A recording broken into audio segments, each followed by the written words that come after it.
charts. Does that make you excited? Yeah, me too. Hey, it's time for your Forex trading strategy session. Let's go, go, go. Go, go, go!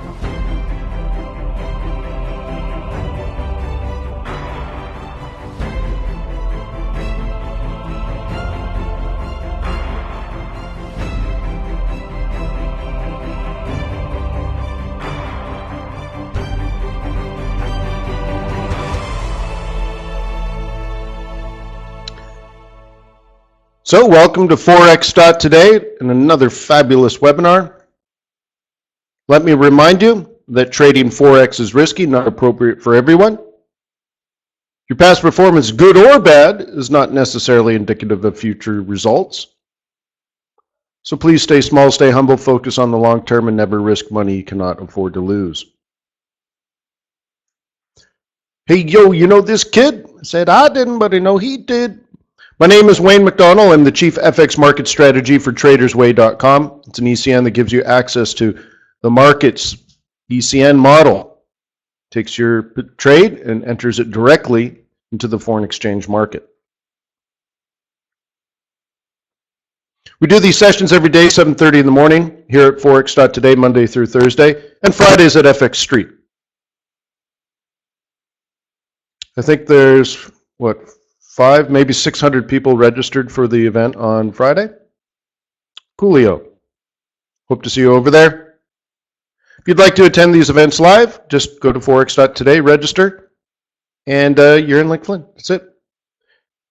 Over a dozen trading ideas posted every single day by our trading team, our analyst team, stationed around the world watching the markets 24 hours for you, analyzing them, and then writing down their thoughts. Please leave a comment or share on social media. Okay, more Aussie news. Booyah! Cool. Good Aussie GDP. Nice. Now remember, we said on Monday Aussie's going to be a currency that's going to move this week, and it is moving. Hopefully told your mom. So, third quarter GDP, pretty close to a full percentage. Yeah, year over year, look at that, 2.5%. That's pretty good. It's certainly not less than expected, and not bad in this world is a pretty good thing, isn't it?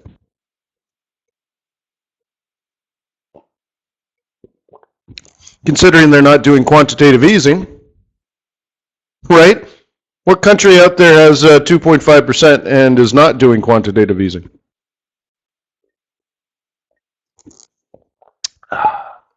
Boy, the coffee's good today, huh? What do you think?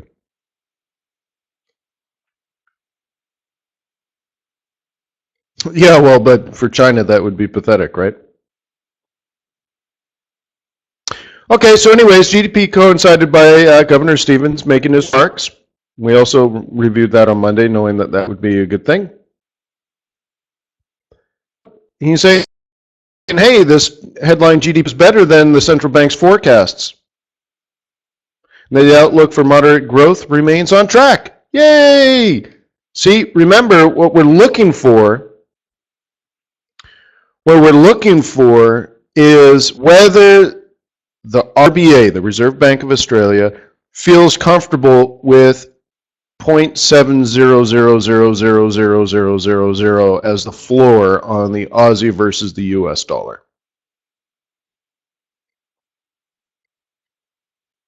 Okay, remember the US dollar is moderately strong, right? So, I mean, well, in fact, in many cases, quite strong. So we could be well below 70, right? On our way down to 60. That's the big macro question. And we only tested that 70 for one day, and now we're clearly above it, and the central bank is releasing good data, and if you read the meeting minutes, and if you look at his remarks, he's not saying, oh, well, but the Aussie dollar is still overvalued. He's not saying that at all. That's been removed from the language, and the lack of negativity, per se, is a positive thing.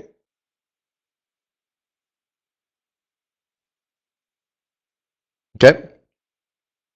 So anyways, he could have said something to talk the Aussie dollar down. And Governor Stevens has definitely talked the Aussie dollar down over the years. Definitely not doing it now. Doesn't think the crash in commodity prices is over, right? But maybe the worst is over. How about that? So he made this comment here, right? Take some time before difficult resource adjustment is over, right? Commodity prices falling. So then I added this. The 10 major copper smelters in China agreed to cut their output significantly.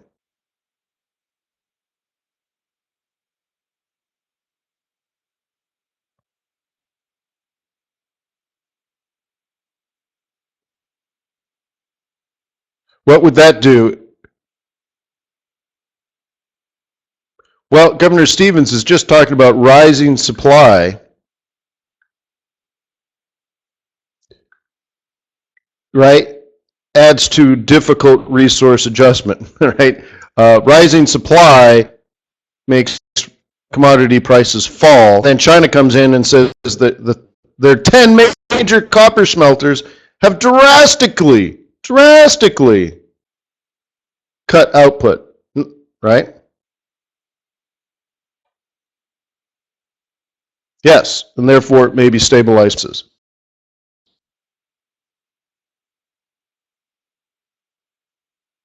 Interesting, right?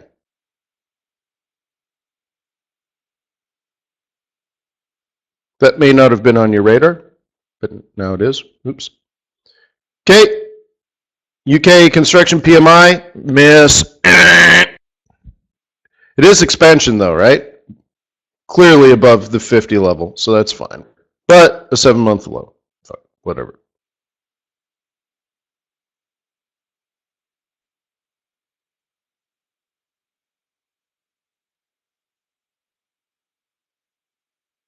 Right. So Kenny actually says, okay, so copper went up on that news and then back down again. Right, but because it's not true supply and demand, right? It's just somebody tweaking the system.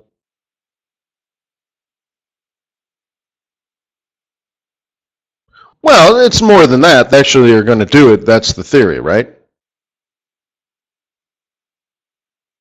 But who says like India doesn't step in and increase their copper smelting, right? An unfortunate copper smelting accident.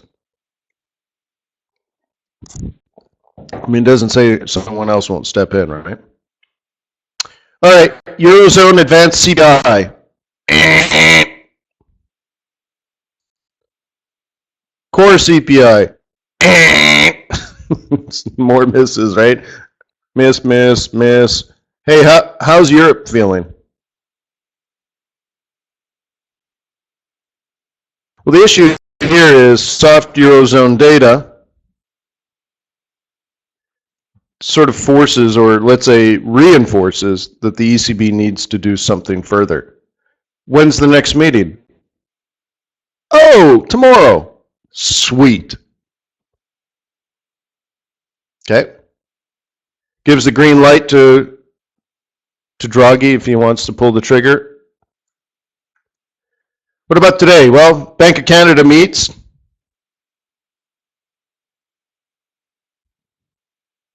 Okay. What are they going to do?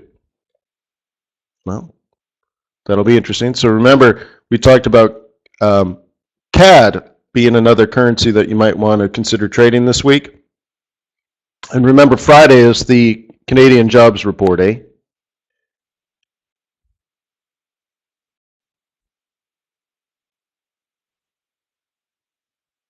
So there you go. Today, ADP used to be a boring trade. Then it was an exciting trade when people when unemployment was 10% in the United States. It became a huge scalp opportunity. And now I think it's diminishing. But nonetheless, we may want to scalp it. That's at 8:15. Okay, they're expecting more jobs. Last month, 182. This month, 190. Sounds like a disappointment waiting to happen, huh? 10:30, Department of Energy crude oil inventories. If they're building up inventories, it means supply is going up. What happens to prices?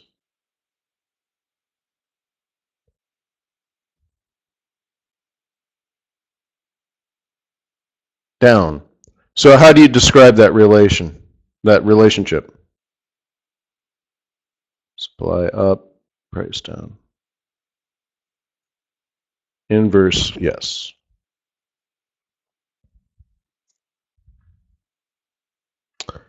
Then Grandma Yellen speaking today. Okay. Cool. And then the beige book. What's the beige book? The beige book is, here's Grandma Yellen used to be the head of the San Francisco Fed, right? So here's Grandma Yellen. Uh-oh. Am I really going to do this whole thing? Give her nice long hair. Okay, there's Grandma Yellen when she was at the San Francisco Fed. Okay. So, big businesses around San Francisco, here's these skyscrapers, right?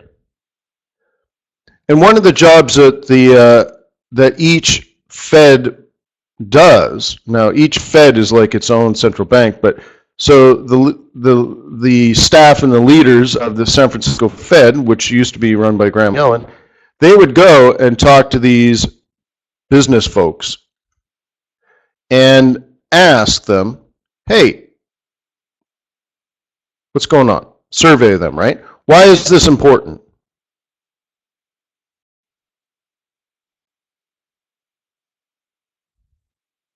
Why would they need to do that? Because the Fed already has tons and tons and tons of economic data. The reason this is important is the economic data is the past,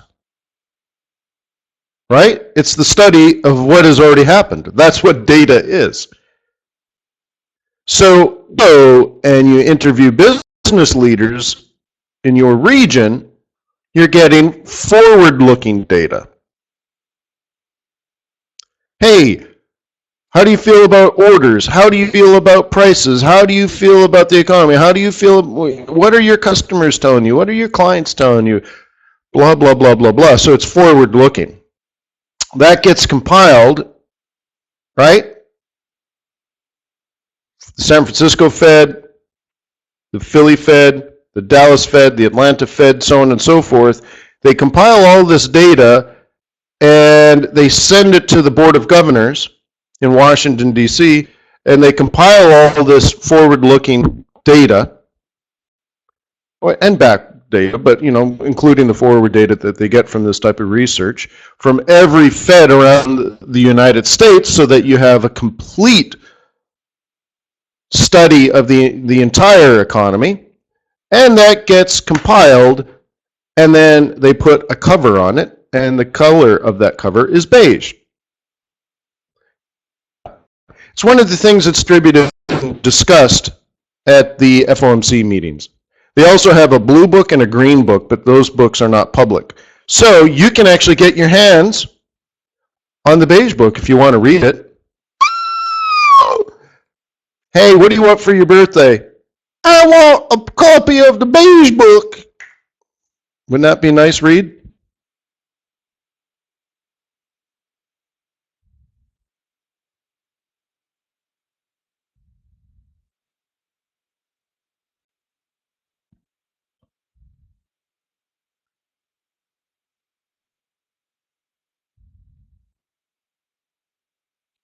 Okay, so there we go. So I think you see the Euro USD, is that correct?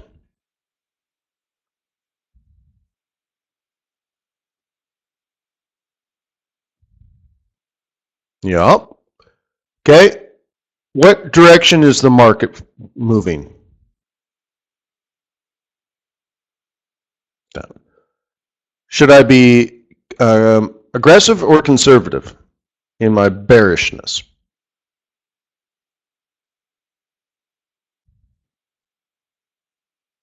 Conservative. Okay. Why? There are times when I should be aggressive, but why is this a time when I should not be aggressive? Because the 55's in. Yes. So let's talk about that. 55's in control. That means the market is bearish, but the trend is slowing down. So this is how you use your charts, guys. You can show me this chart, and within just like a millisecond, right?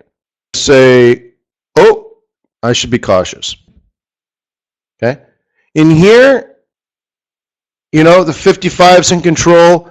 I'm aggressive. It drops, comes back to the 55. I'm aggressive. I sell. Nothing in the world that can stop this, right? And then some massive consolidation, 55 takes over, and I say, uh-oh, we could double bottom. It's not that we will, but we could. So I'm worried about a double bottom. So where is this area? Okay, I'm worried about this. Okay, it makes a lower low, but let's look at it versus the previous one. You see how far the previous one fell? It fell dramatically, right? This one, probably what, half that distance? Okay. Pulls back to the 55, the market sells it again, and it says, uh-oh, be cautious, we could double bottom. Okay, now look at the low. There's almost no real lower low. Almost, right? I mean, it's certainly not significant. Pulls back to the 55, uh-oh, you should still be worried about a double bottom. And you know, and you can see these moves down are significantly smaller than the previous moves, right? See the move up in here? Who's in control? 21, I'm aggressive. Who's in control? 21, I'm aggressive. Who's in control? 21, I'm aggressive. Who's control? 55, I'm conservative. Whoop, whoop, whoop. Same thing, conservative. Whoop, whoop, whoop, whoop. Red, you know, shields up, red alert. Okay, it's not that I'm not bearish. I'm just not expecting as much of a lower low, or really I'm worried about double bottoms. See, like this is a worry wart scenario in here, okay? So you have a little more risk to the downside than you did before, that's all.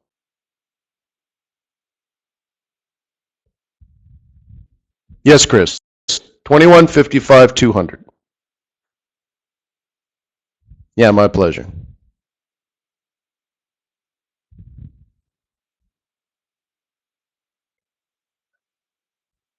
There's some videos on YouTube if you Google it. I actually pulled one up today, and it has 175,000 views. Woo-wee! So I definitely share my my ideas.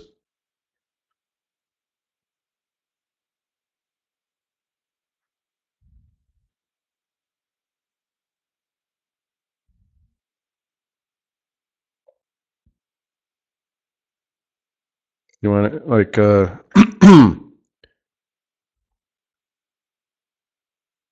can go to like YouTube. YouTube.com. Type in like Forex training. Boom. Okay. Here's a set. And here's another set. Free Forex training course. Excuse me. So if you want, I'll give you the link to this. Yeah, 175,000 views. Look at that. Boom.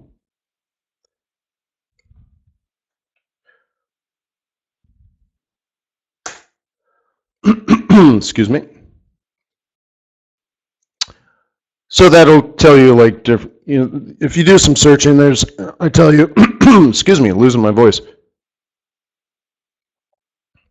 The basics on how to use moving averages and stuff like that. So I just want to make that clear that I was pretty aggressive back in here in these days. Remember, I held that trade, got 400 pips or something, and there were times when I said that, I think it was in here, wasn't it? There was no reason to freak out, but once we broke the 21, there was plenty of reason, not necessarily to freak out, but I should say, well, it is slowing down. I should be looking for reasons to take profit. Okay. So anyways, there's one thought. And it has fallen in the past off the 200, or sorry, off the 55. And there was an opportunity in there, if that's what you wanted to do. And you can see that it's clear resistance. Okay. Now, if you're going to trade that because of the 55, and you need to be in at the 55, not like 4 candles later. All right. I mean, maybe you caught this pullback and stuff. That's cool. To me, it's the same. But you need to be at resistance. Remember, you don't want to find yourself like, there's resistance, so now I need to wait 9 candles, and you're short here. No, no, no, no, no, no, no, no. No, no, no, no, no, no, no.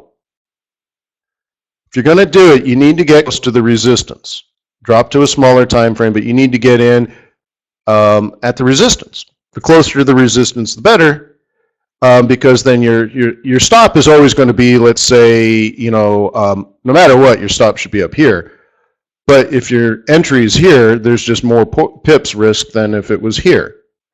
But also, you're supposed to trade as a trader at resistance, you sell, and at support, you buy.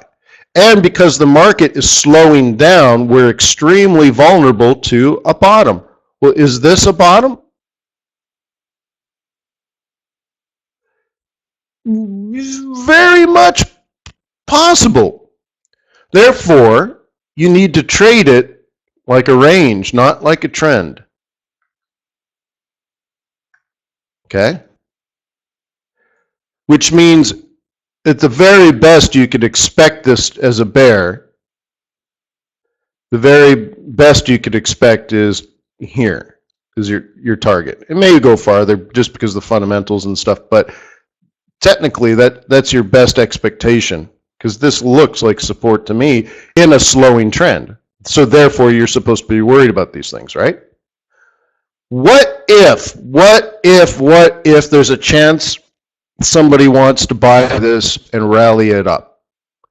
The market's just oversold going into tomorrow's meeting, and then non-farm payrolls, and then the Fed meeting coming up soon. What if some market participants just want to get out of the short, or maybe even long it? Would they do it? If you were to plan a bullish move, just how would you draw it on paper? What would be the most logical textbook scenario if you thought that was a bottom?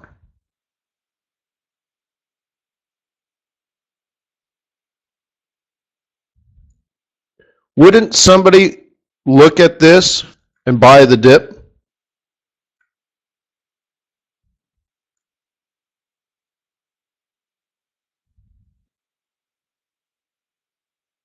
Okay.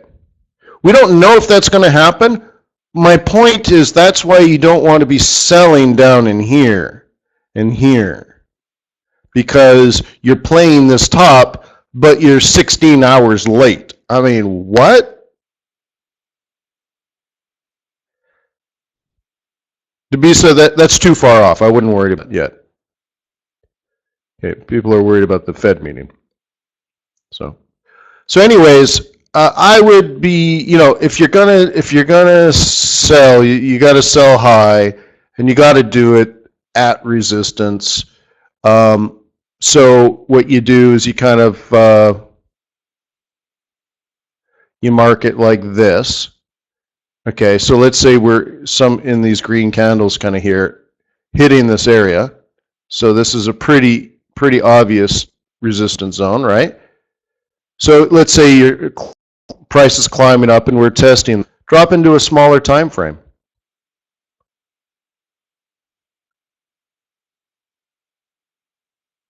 It's easier when you look at this, right? What do you think? What point is it clear that it's tradable resistance?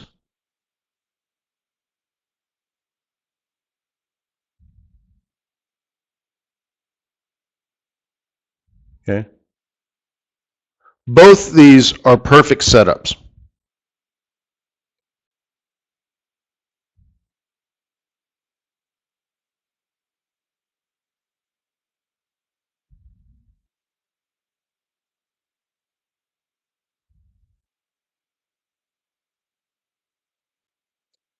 Okay.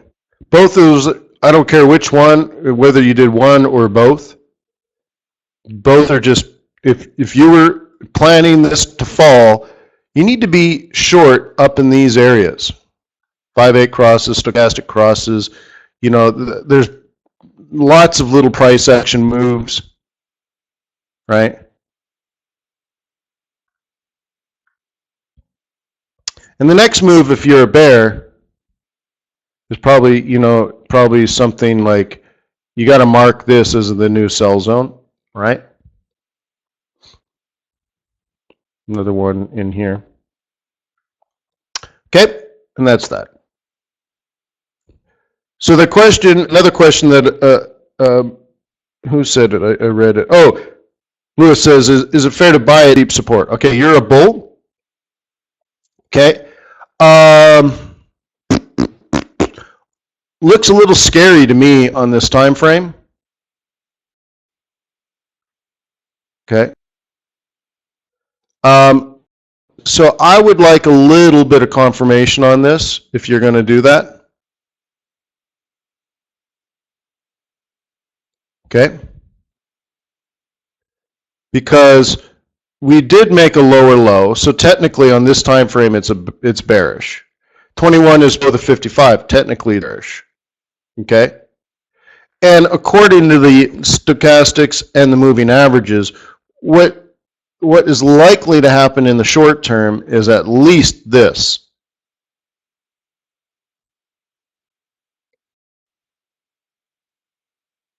Does that make sense?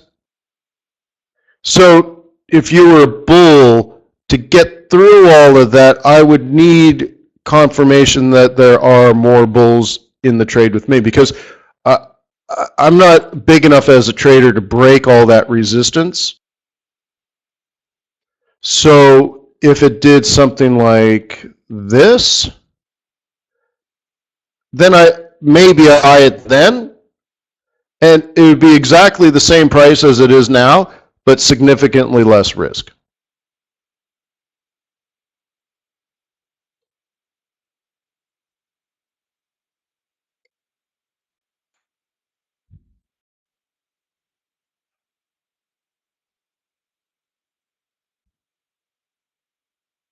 Chris, it's funny.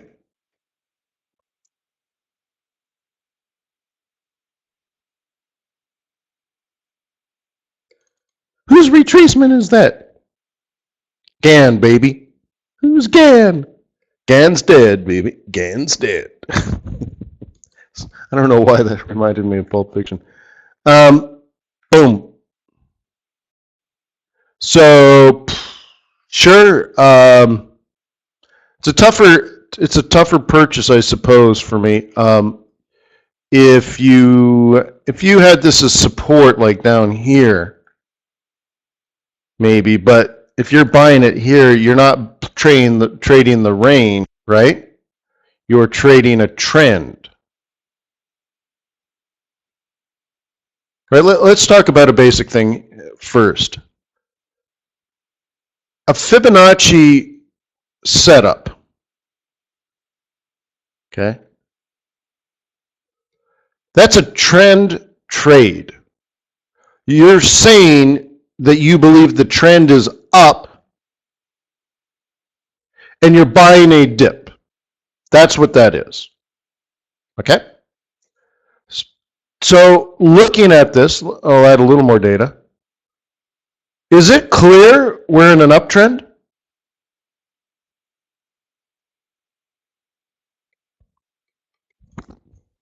You look at this chart and you're like, oh yeah, obviously an uptrend. No. So that's why I question it, like, why are you using a Fibonacci retracement on this? It's not a trend, it's a range. Okay? So that's my humble opinion. So for me to buy this, I would need more than just, it's a 618 retracement. Well, okay. Good luck with that, dog. Right? So that's how I'm measuring the market here. Come here, crazy mouse. Okay. Okay. Click, Lewis. Boom. So you'd wait, well, like I said, I would need a reversal pattern first. Okay? But what the chart tells me, because, there's the, there's like, what would need to happen for me to want to buy this? I'd need a double bottom and a higher high and then a higher low, and then I would buy it. And here, would I have to wait? Well, it's not an issue of wait, it's an issue of reverse. I'm not going to buy it unless there's an uptrend. We don't have an uptrend, so something needs to turn up, right? There needs to be something, right? So I need to play it like that. And then, of course, it's this that I'm playing, right? The reversal, the 1, 2, 3 off of support. Well, we don't have that, so can't really do anything. So if that happened, sure, maybe I get in the game and I end up getting long here. Okay? But the chart doesn't suggest that at the moment. But if that happened, sure. But what the chart tells me, okay, and of course it doesn't always work out perfectly, but the technical analysis says that.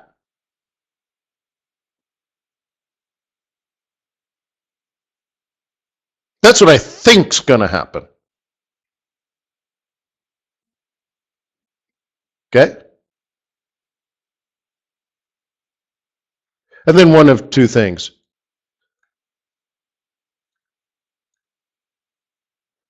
And I buy it here if I wanted to do that, but more likely it does this.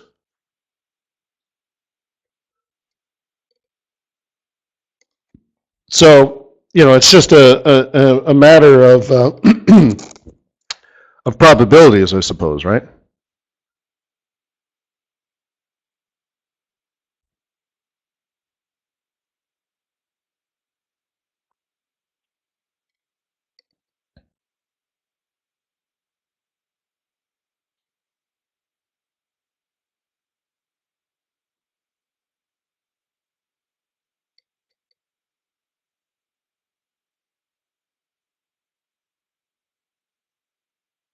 Well, Chris asks an interesting question, right? Do you think it will happen that even if the Fed raises interest rates, the dollar weakens and stuff?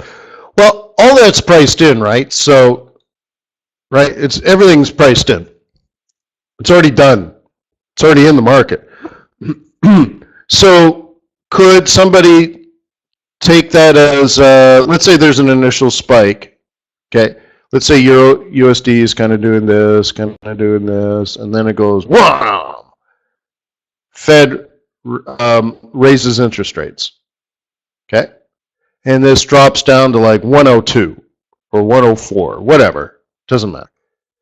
Then what? The people that have been in it since 115 or 130, they take their profit. what happens to the market?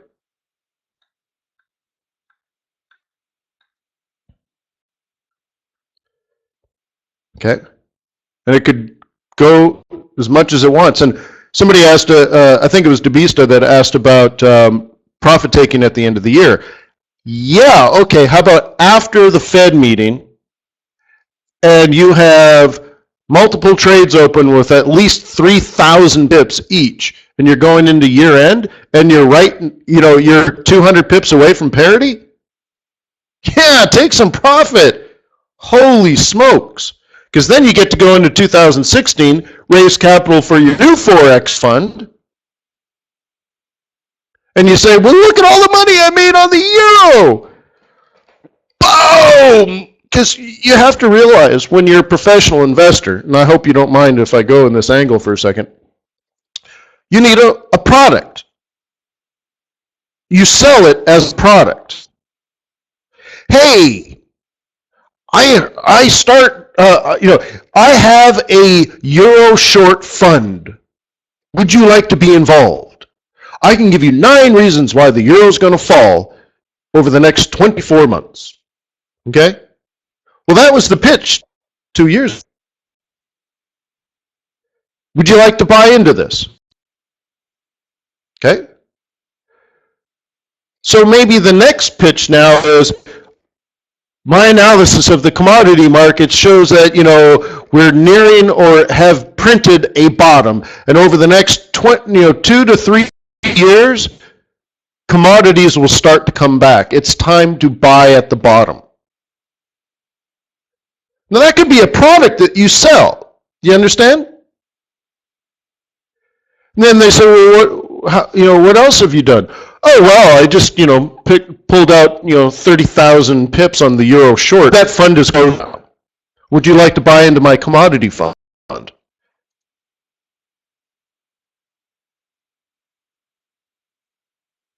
Right? That's how it works. So it would be a nice time to take some profit, I suppose, right? So that's why, as we tiptoe closer to parity, I think there's a possibility that that could happen. This thing rises, in particular because it's the end of the year and everything else is already priced in, right? So I think a lot of people would take profit. It comes up, it knocks some stops, it goes up some further. More people manually take profit, and then everyone's running for the gates. Okay.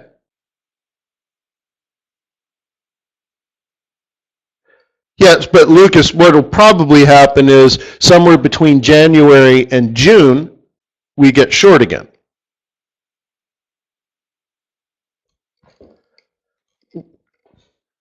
Okay. So what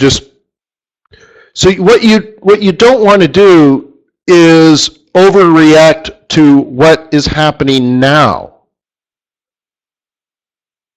Right? Like, why you should have overreacted 2 years ago when I talked about the Euro USD dropping.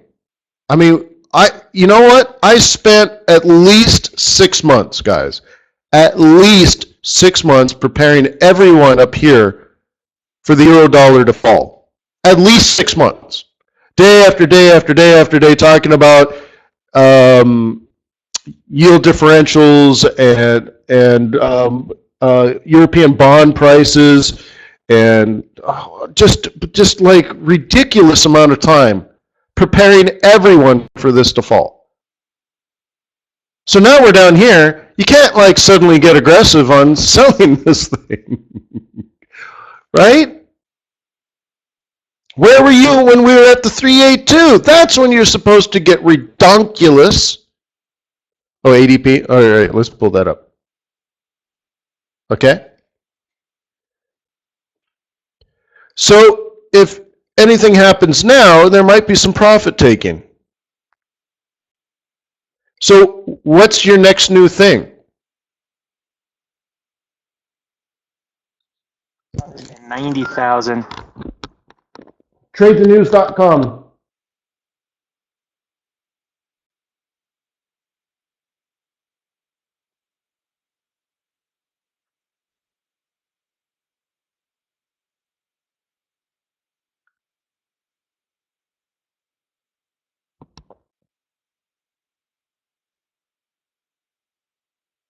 217,000 above the 190,000 expected for ADP, moving back above the 200,000 level. Okay. There you go. Right off my gray zone. You're welcome. So 217, much better than expected. Dollar got strong. Boring. Look how we went within 1 pip of the weekly central. Do you think people had some orders there?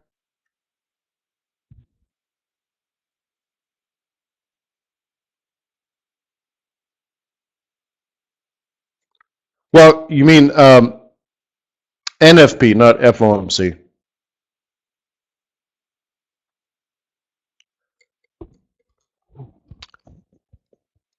If you read the meeting minutes, Chris, no, it's all right. But if you read the meeting minutes, the Fed meeting minutes, they don't sit around the table discussing ADP.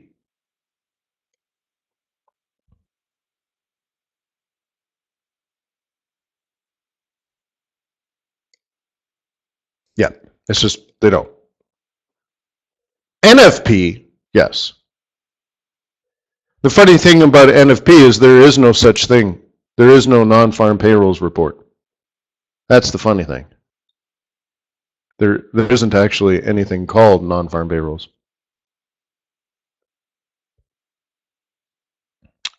There's the employment situation report, right? And in that, there's the establishment survey and the household survey.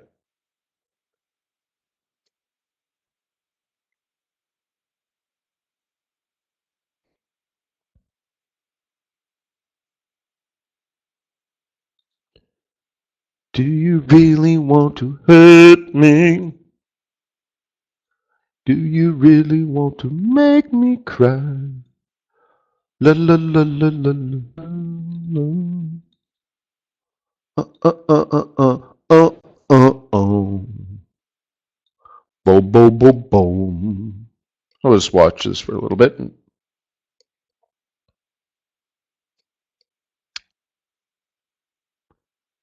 Let's see. Small businesses, 81,000. Medium businesses, 62,000. Large businesses, 74.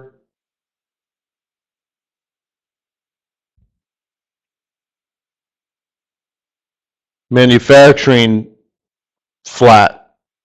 Service, 34,000. Construction, 16. Yeah.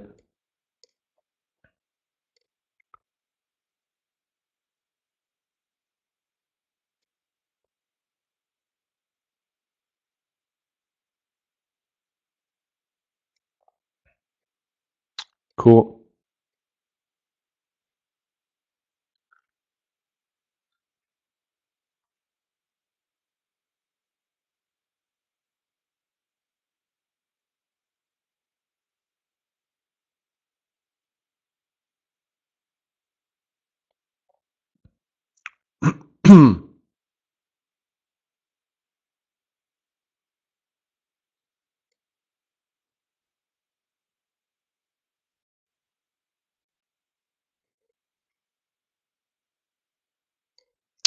This is where we put music on, just party.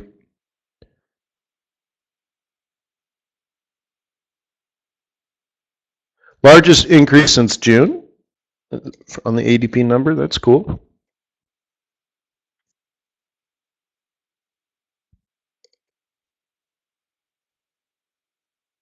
Well, Chris, what do you think is happening on the USD yen? First of all, the average daily range on that thing is what, 33 pips?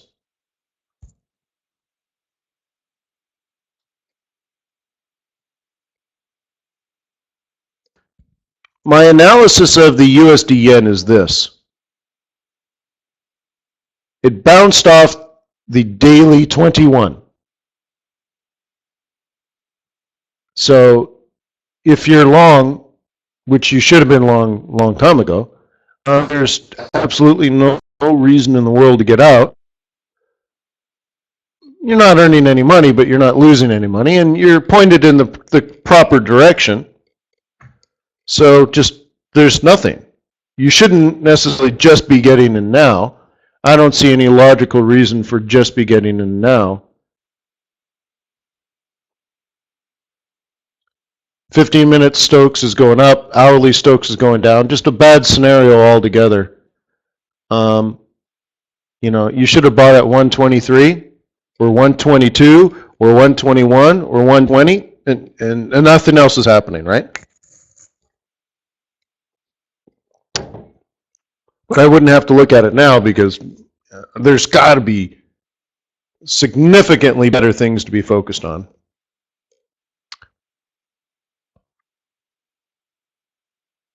Than US, right?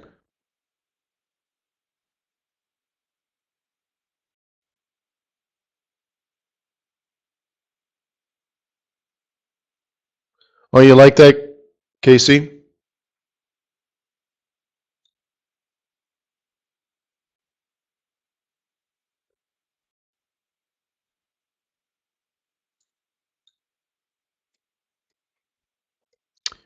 Okay.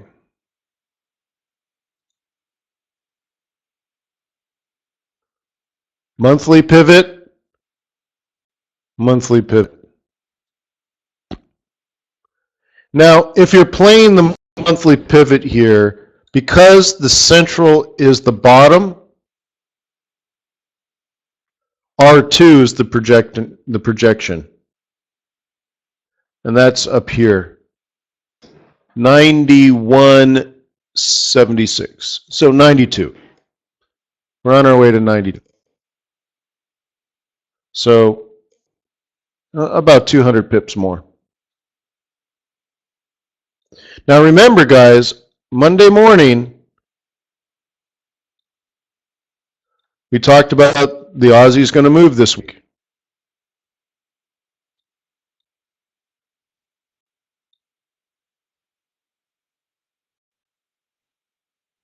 Right?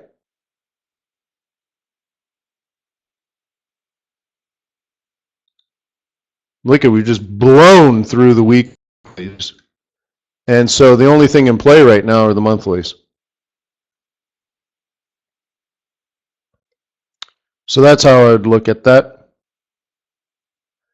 That's the Aussie versus yen.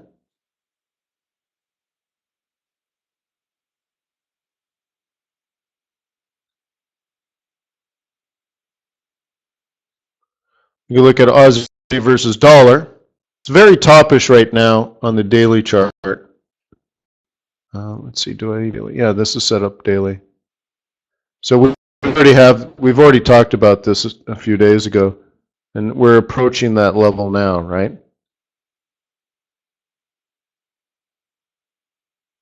So you could, if you wanted to, have a hypothesis. You could say my hypothesis for the USD, the Aussie USD, is that the stochastics is elevated and we are at resistance. Okay? And therefore, on the smaller time frames, you are looking for a reversal pattern to short this. I wouldn't have any problems with you buying USD. And I wouldn't have any problems with you selling Aussie dollar because it's been a bearish trend for a very long time. But you need to wait for the setup, and you really need to want to do that. You kind of want to do that. I think the bigger resistance could be higher up.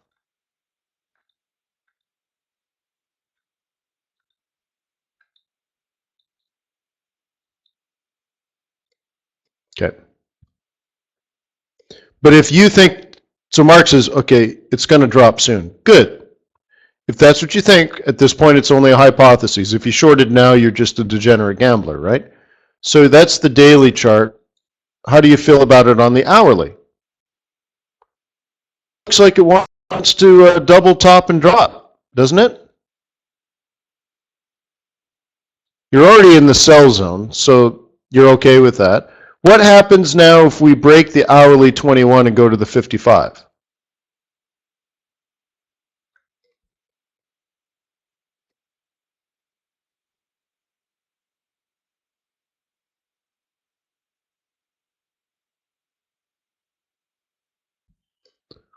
Well, like I discussed at the beginning of the webinar, that means the uptrend is slowing down significantly, and the uptrend is now vulnerable to a double top. Let's do it like this. Okay, and you get yourself sort of a head and shoulders kind of play. Okay, and this kind of goes like that. And the whole time MACD comes down. So you got like MACD divergence in here and stuff.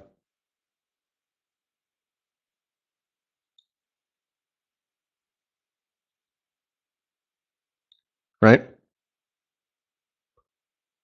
This part here is this part is rising. This is falling. You got MACD divergence. And you know, it kind of plays out like this. Right? Support is broken in here. Okay? And that would be good if you thought this was going to fall in the daily chart. Somewhere in here is a logical, intelligent, moderately, moderately risky short, right? If that's what your analysis shows on the daily, if you waited for a confirmation like that on the 1 hour, it's a pretty good trade, isn't it? Because if you're right, it should fulfill its destiny on the daily chart. It should, it may not, but that's probably what's in play, if you're right. Does that make sense?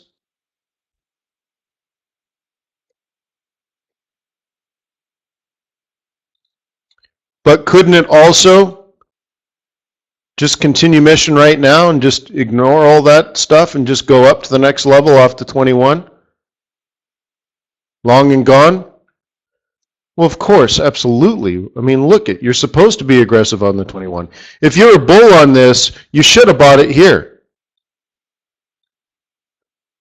Right? Pre-London, you should be long off the 21. Done.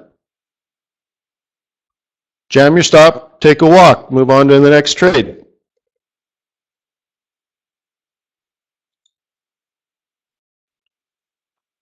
Okay?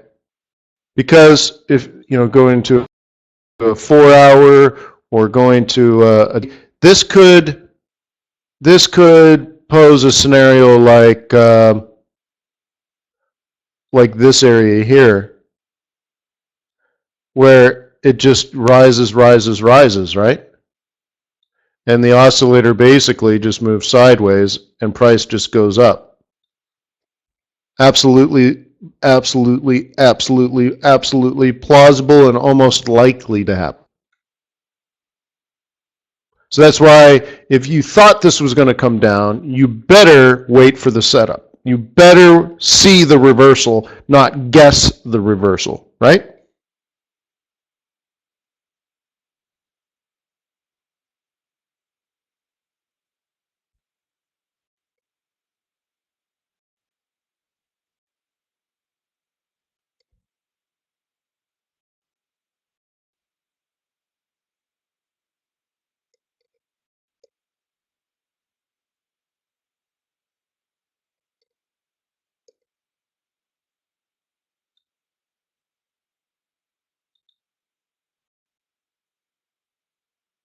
USD Swiss franc, really?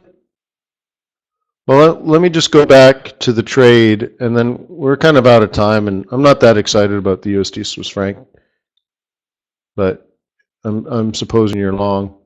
So there's the new scalp. It's not a lot of pips, but it's something, right?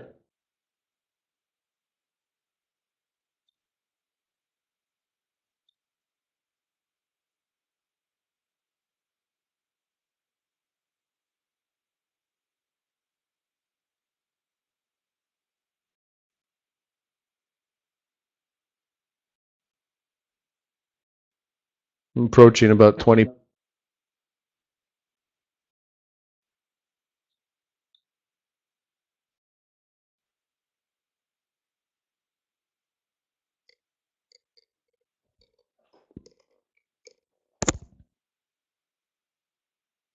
Is there anybody new to the webinar? I know one or two people are new.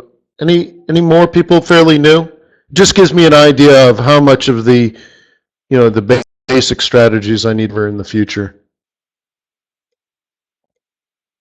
so that you know my methodology.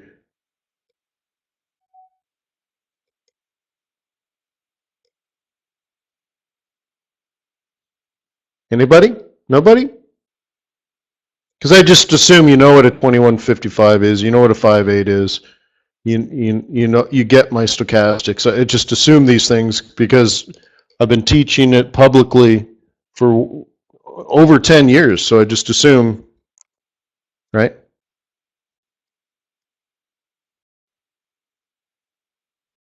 But if not, feel free to ask, okay? Okay, so I'll try to, just feel free to ask. Don't worry about it if it seems like it's basic. It's not. So welcome to the family. So I think I'm going to just let this run out. Pretty straightforward trade. But I like the boring pips. If you ask me, the boring pips are where you make your millions, right? I think we already covered that. Where's the support? Right? I have it there. Okay, but I drew that just after the news came out, right? That's all right. You're late.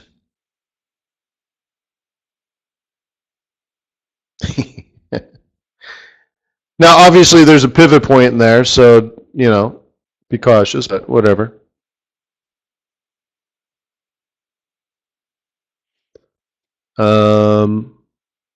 Yeah. So, tomorrow, huh? Let's get together tomorrow. Is everyone going to be here tomorrow?